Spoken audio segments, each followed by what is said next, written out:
Well, we've got the jobs number. The report from the first full month of job growth under President Trump just into our newsroom.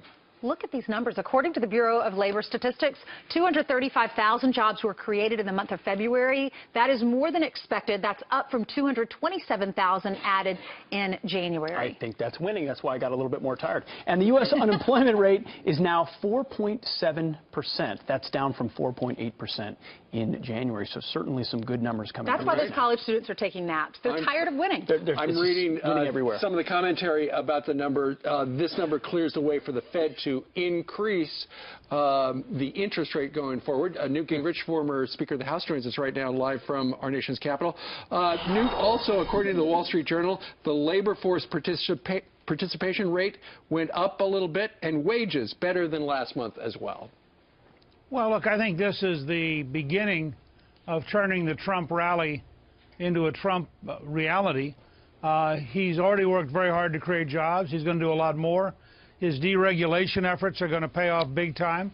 They need to pass tax reform, which will really accelerate economic growth. He's going to be very frugal in how the government buys things. That's going to bring down the deficit. That will further help economic growth.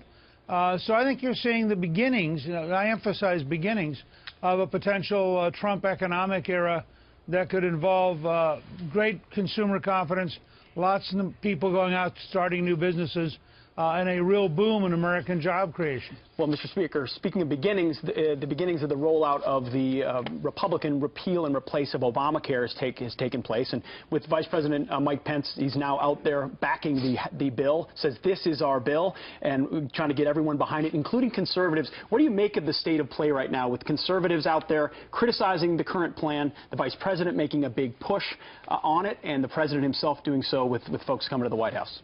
Well, I actually like the way President Trump and Vice President Pence have approached this. They've both said, look, this is a good basic start. They've both said they're willing to negotiate. I think you had a White House quote earlier that they're doing exactly what Donald Trump does. Remember, his book was called The Art of the Deal, not The Art of the Unilateral Decision.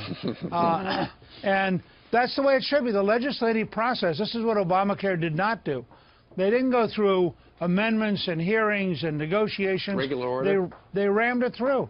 So Speaker Ryan has talked over and over about the importance of reestablishing regular order.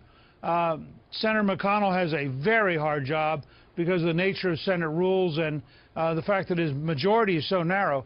But I think their job has to be see what gets a majority in the House, then see what gets passage in the Senate, then probably go to conference and see if you can work out something which meets both bodies. This is the constitutional process. It's not, so shouldn't be a big surprise. So, Newt, you see, some in the Freedom Caucus are afraid that they're not going to listen to anything they're saying, and the bill But that's not what the Vice President said. Well, I Vice realize President that. last night, he was on exclusive with Brett Baer. Because he's busy selling it. But my question is, how much flexibility do they have in changing the bill?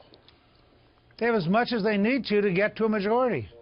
That is the legislative process. I mean, America's a very tough country to govern because the Founding Fathers distributed power to avoid dictatorship, and they invented a machine so inefficient that no dictator can make it work, and we can barely get it to work voluntarily. And that's the way it's supposed to be. So I think the bill will be improved. I think it'll have different things done to it. It's very hard if you're the guys who wrote the bill. No committee chairman wants to go through this process. All committee chairmen would like to write their bill, pass it on their terms, preferably quickly, so they can go back to being chairman. But that's really not what's going to happen here, nor should it be. I'm very encouraged by Trump's attitude. Come on down, let's do a little bowling, let's chat, would you like an iced tea, right. How are things going? Remember, they've got all the regulatory power of Dr. Price to fix things. Sure. They've got a chance for future legislation to help fix things. And then they got to work out what will, very simple, what will pass the House and pass the Senate. Yeah. They've got to answer that question. Yeah. Well, the Vice President said we do need to improve. There is room for improvement, and we are going to listen to all the conservatives that want to weigh in on this. Right. Thank you, Mr. Speaker, for being with us. Great. Happy Friday. Have a great weekend. Take care. Thank you.